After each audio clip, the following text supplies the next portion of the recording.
ये उनको नहीं समझ रहा है जो बीजेपी का आज भी समर्थन करते हैं कि नौकरी नहीं मिलने वाली, उद्योग आप कर नहीं सकते, क्योंकि बैंक अगर यूनिफाइड हो गई और प्राइवेटाइज हो गई तो आपको ना तो बैंक से लोन मिलेगा, ना आपको कोई परमिशन मिलेगा, ना आपको नौकरी मिलेगी। खाओगे क्या, रहोगे कैसे, गुलाम बन के रहोगे। ये गुलामी से अगर निजात पानी है तो आज बदल दो सरकार, तख्त बदल दो, ताज बदल दो, बेईमानों का राज बदल दो, ये बोलने की बात अभी आ गई है।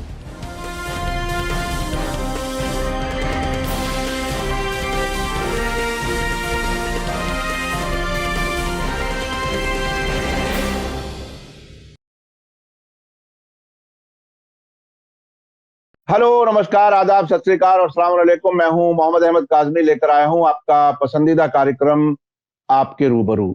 आज मंडे है और आज कई अहम मुद्दों पर अविनाश काकड़े जी से हम बात कर रहे हैं। अविनाश काकड़े जी नागपुर में रहते हैं, गांधीवादी विचारधारा के लिए जाने जाते हैं, बहुत ही बेबाक अंदाज में अपनी बात रखते हैं। इसके अलावा आप अध्यक्ष हैं किसान सेवा संघ के, बहुत लंबे अरसे से समाज सेवा में हैं और काफी इज्जत की जाती है मुल्क पर। आज जिन इश्यूज पर हम बात करेंगे वो बहुत ही अहम इसलिए हैं कि मुल्क की सियासत में जो एक तरह से तब्दीलियां हम आप सभी महसूस कर रहे हैं, उस तब्दीली में अभी कुछ दिन पहले एक वाकया हुआ जिसको एक तरह से रिवर्स करने की ऐसा लगता है कि कोशिश की जा रही है। तेलंगाना के केसीआर नीतीश कुमार से मिले, जेडीयू के अध्यक्ष और इस वक्त बिहार के चीफ मिनिस्टर।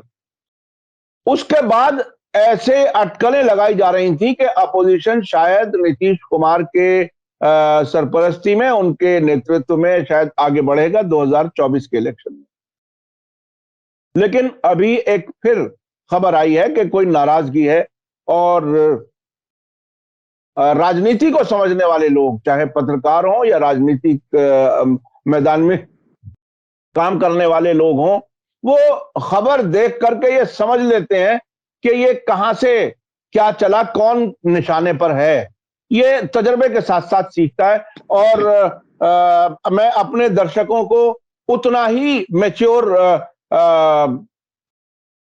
यानी होने में एक तरह से कुछ जानकार लोगों की मदद लेता हूं ताकि आप लोग भी सभी दूरअंदेशी के साथ वाकयात को समझने लगें। और ये समझ जब आने लगती है तो बहुत आसानी से पता चल जाता है कि देश किस तरफ जा रहा है। इस पर हम बात करेंगे। इसके अलावा गौतम अडानी दुनिया के तीसरे नंबर के सबसे रईस आदमी हैं।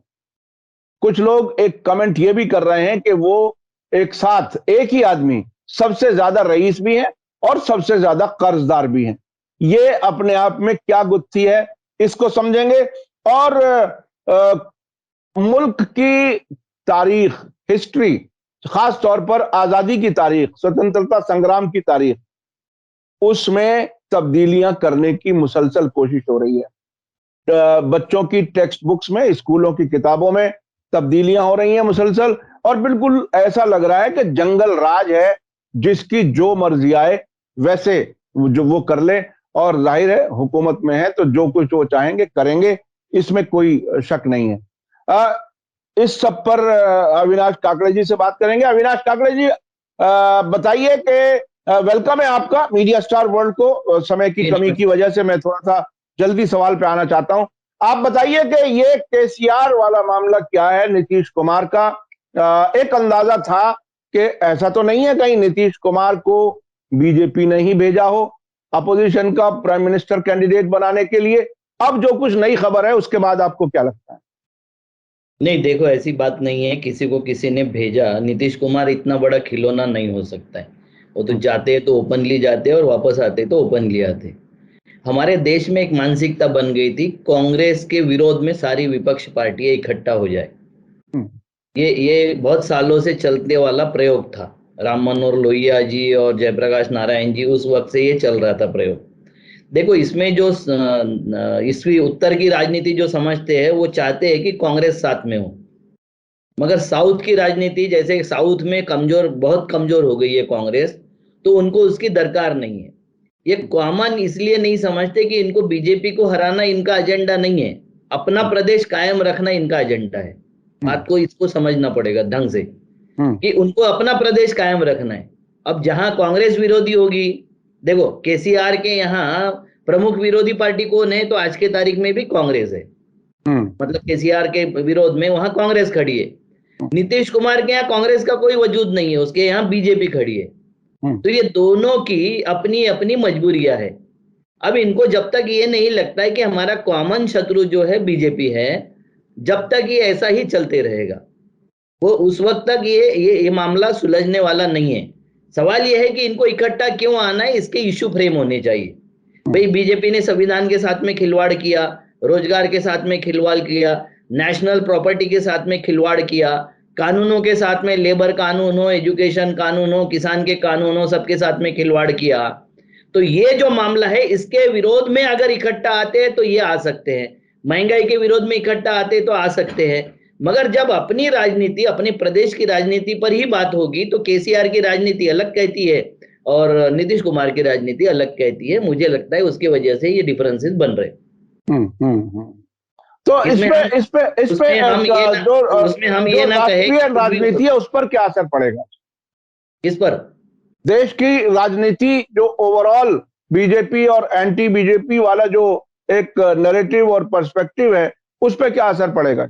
देखो आज के तारीख में तो एंटी बीजेपी नैरेटिव बन नहीं रहा है।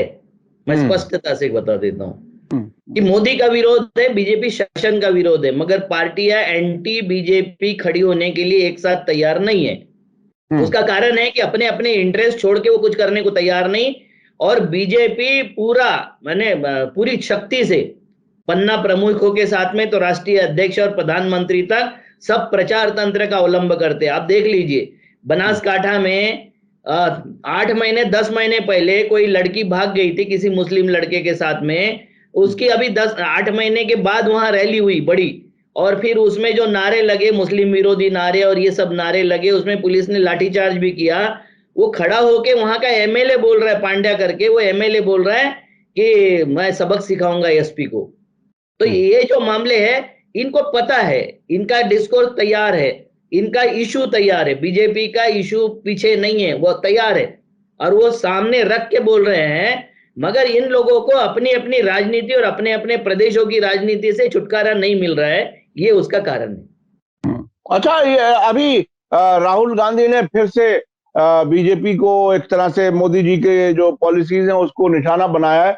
क्या आपको क्या लगता है, अभी जो प्रेसिडेंट के इलेक्शन होने वाले हैं, क्या वहीं फिर वापस जिसे कहते हैं उसी गड्ढे में पानी मरेगा, वहीं जाएगा, फिर उन्हीं को अध्यक्ष बना लिया जाएगा? आपको कांग्रेस की राजनीति के बारे में क्या कहना है, क्या? देखो, कांग्रेस की राजनीति में गांधी परिवार मजबूरी है। जैसे कम्युनिस्टों की राजनीति में पॉलिट ब्यूरो जरूरी है, शिवसेना की राजनीति में ठाकरे परिवार जरूरी है। क्योंकि आपने देखा होगा कि शिंदे भी ठाकरे परिवार, बाला साहब ठाकरे पे क्लेम कर रहे हैं। आरजेडी की राजनीति में लालू परिवार जरूरी है। मुलायम सिंह वाले उत्तर प्रदेश की राजनीति में मुलायम सिंह और मायावती परिवार जरूरी है। ये हमारे यहाँ क्या हो गया, हम चाहते तो डेमोक्रेसी है, मगर वोटिंग हम वो परिवारवाद के भरोसे करते हैं। ये देश के मतदाता को सोचने वाली बात है। हम जब नहीं सोचते, मतलब साउथ में हो या नॉर्थ में, सब जगह एक ही बात चल रही। फारूक अब्दुल्ला का परिवार, मुफ्ती का परिवार से लेके तो डीएमके और एआईडीएमके वाला परिवार, करुणानिधि, द्रविड़ मुनीत्र करगम और एआईडीएमके, ये सब परिवार है। तो ये परिवार के राजनीति के विरोध में ही तो मोदी बोल रहे हैं ना, और किसके विरोध में बोल रहे हैं?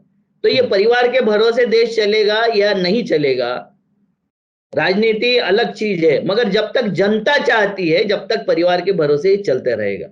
तो जिस तरह से आपने कई पार्टियों की मिसाल दी कि परिवारों के सहारे पार्टियां चल रही हैं, अपोजिशन पार्टियां खासतौर पे, ये जो प्रधानमंत्री मोदी जी जब परिवारवाद के खिलाफ बात करते हैं, तो क्या इन सारी अपोजिशन पार्टियों की लीडरशिप को खत्म करना चाहते हैं?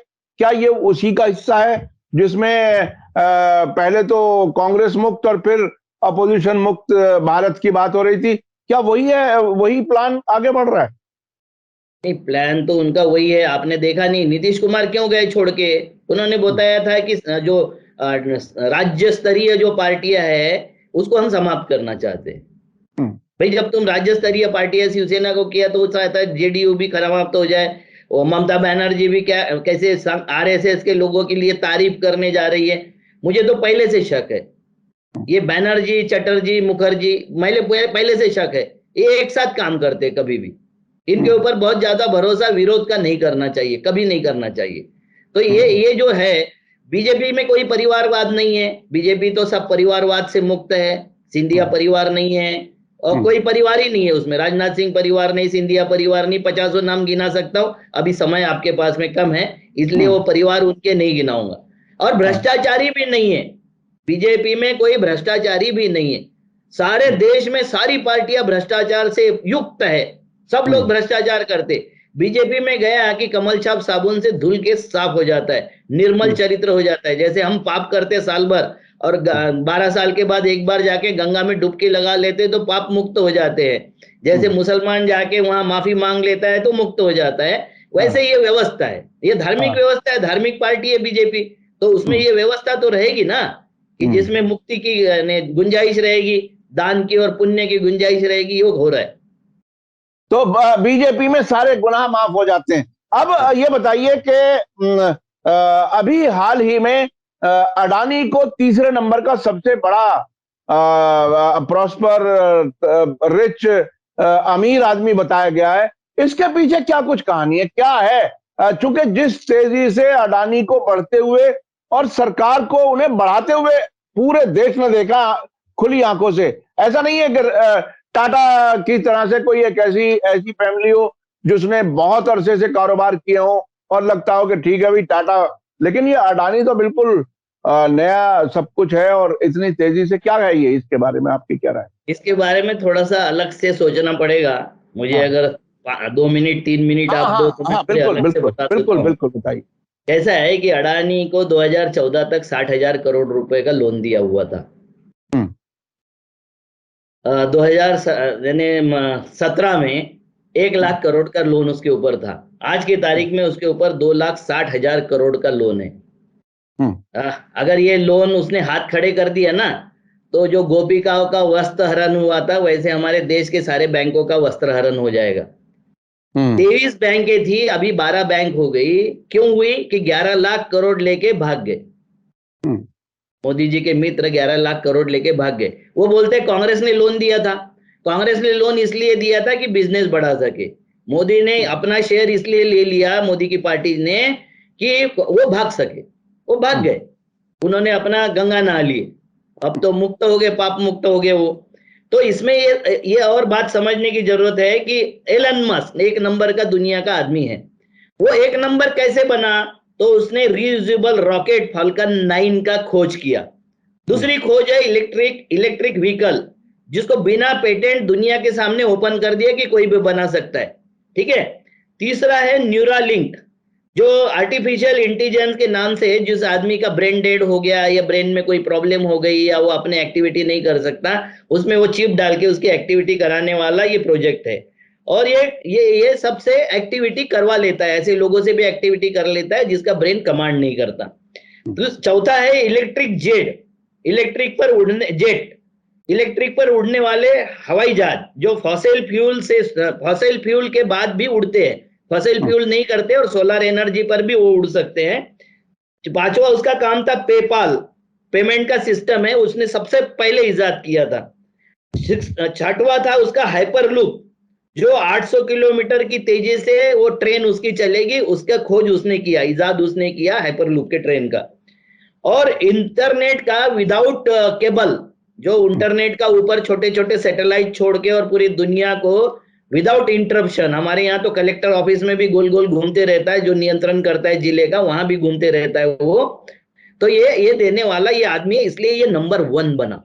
नंबर 2 का आदमी जो है जेफ बेजोस, ये अमेजन मार्केटिंग उसने शुरू किया। आपको मालूम है अमेजन का कितना बड़ा शेयर है दुनिया में। अमेजन की उत्पादन कंपनी किया, वॉशिंगटन पोस्ट का न्यूज़पेपर उसके मालिक बन गया वो। ब्लू ओरिजिन रॉकेट, स्पेस जाने वाली रॉकेट बनाने की एरोस्पेस कंपनी का भी उसने इजाद किया, खोज किया और उसको बनाया। डिवोर्स के बाद में 1/4 प्रॉपर्टी उसने अपने बीबी को दे दिया।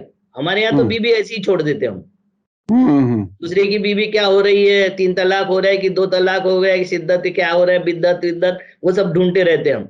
हमारी बीवी ऐसी छोड़ देते, मगर उसने 1/4 प्रॉपर्टी दे दिया, फिर भी वो दूसरे नंबर पर है दुनिया के। उसके बाद में उसने शुरुआत किया था मैकडोनल्ड बर्गर बनाने से, और ट्रैक्टर के लिए वो काम करता था, उसके दादा के साथ में वो ट्रैक्टर मैकेनिक का काम करता था।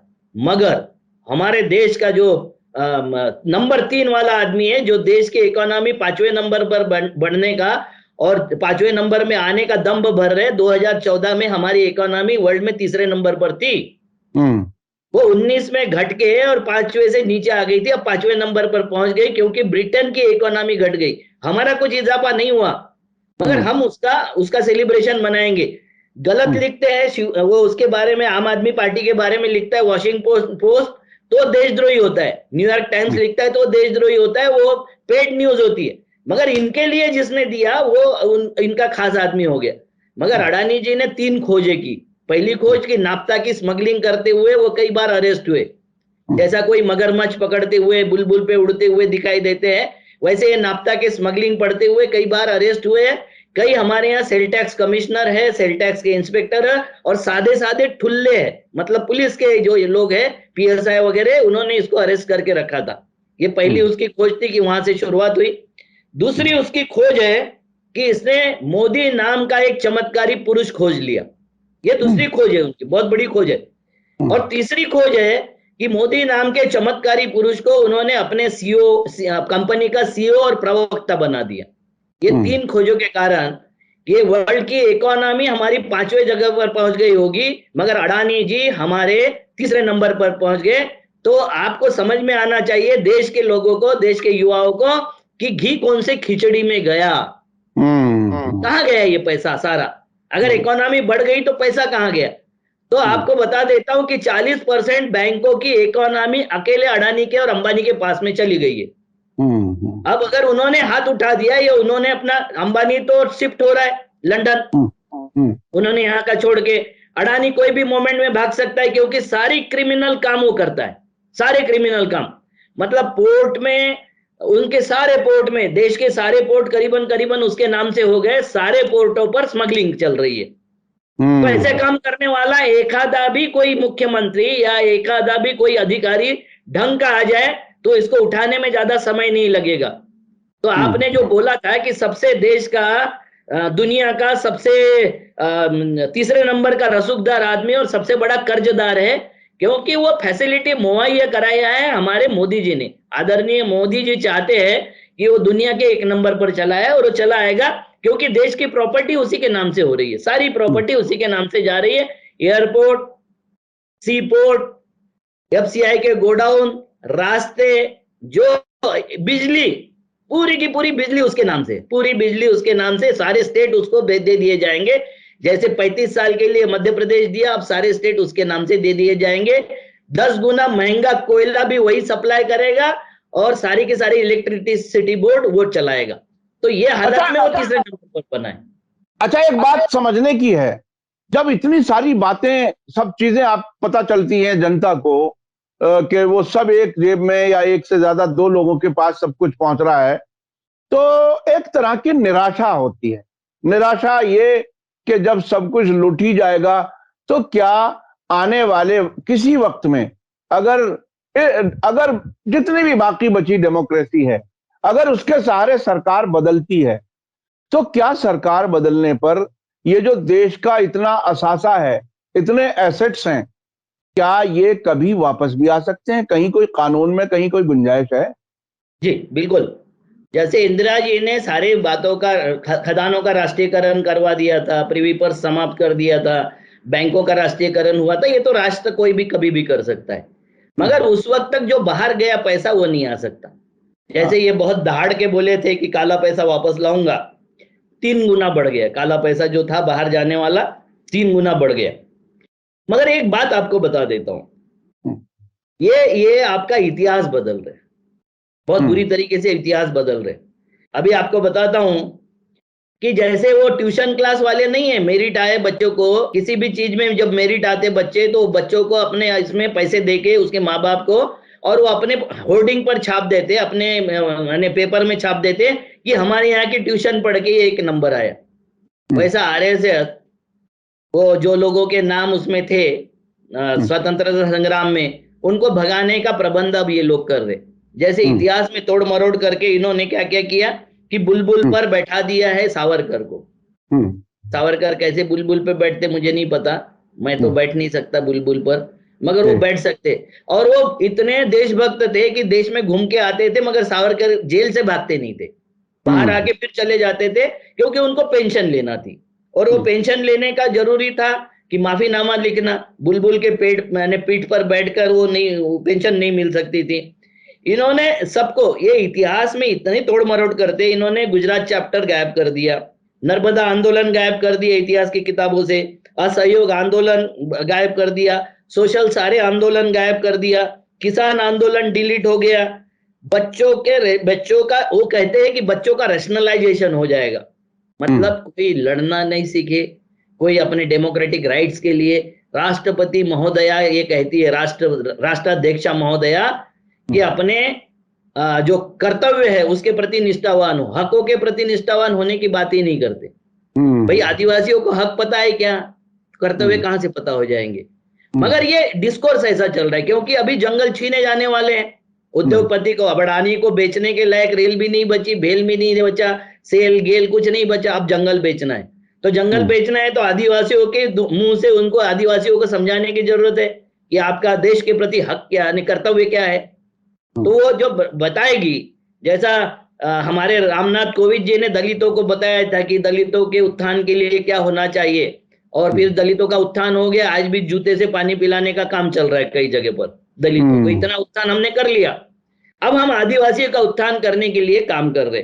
तो ये जो लोग हैं, ये हर आपके किताब में आप समझ रहे, 2017 में इन्होंने एनसीईआरटी के किताब से 2019 और 21 के 3 बार के रिफॉर्म में इन्होंने 1300 चेंज किए, 1334 चेंज किए।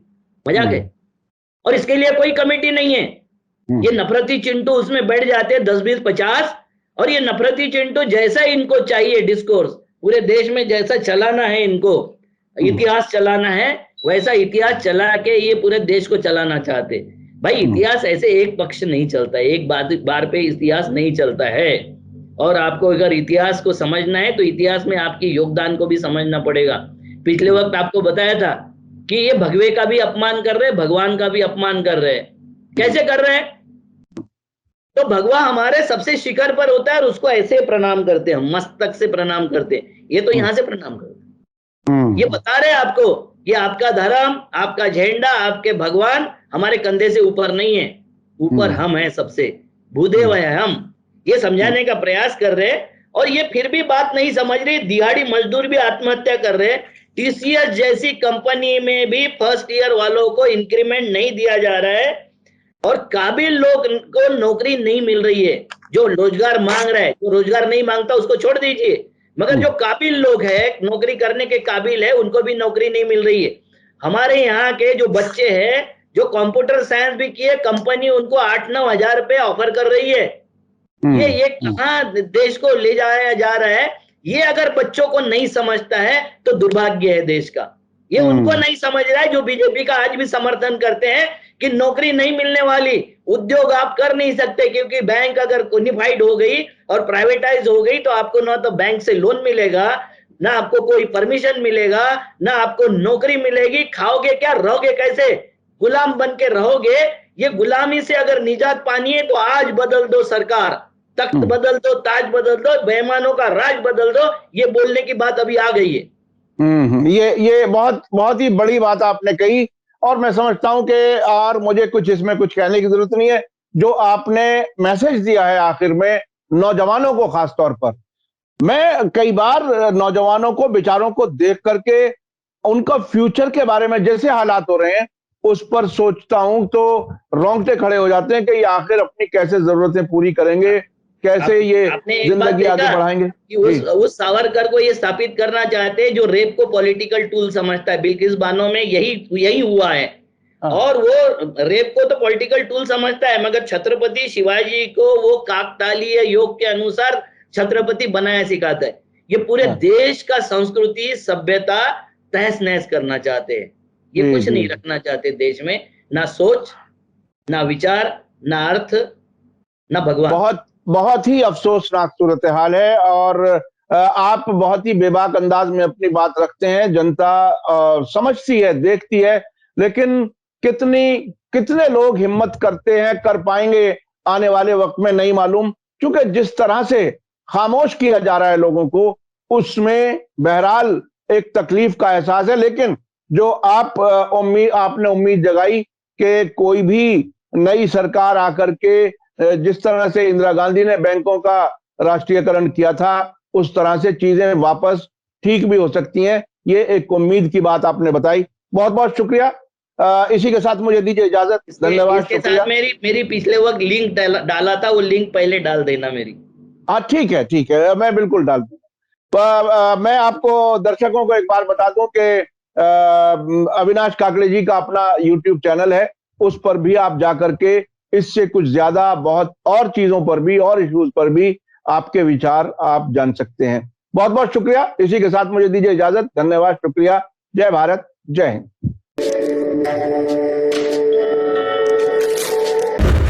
मीडिया स्टार वर्ल्ड के और वीडियो देखने के लिए हमारे चैनल को सब्सक्राइब करें और सीधे नोटिफिकेशन पाने के लिए बेल आइकन दबाएं।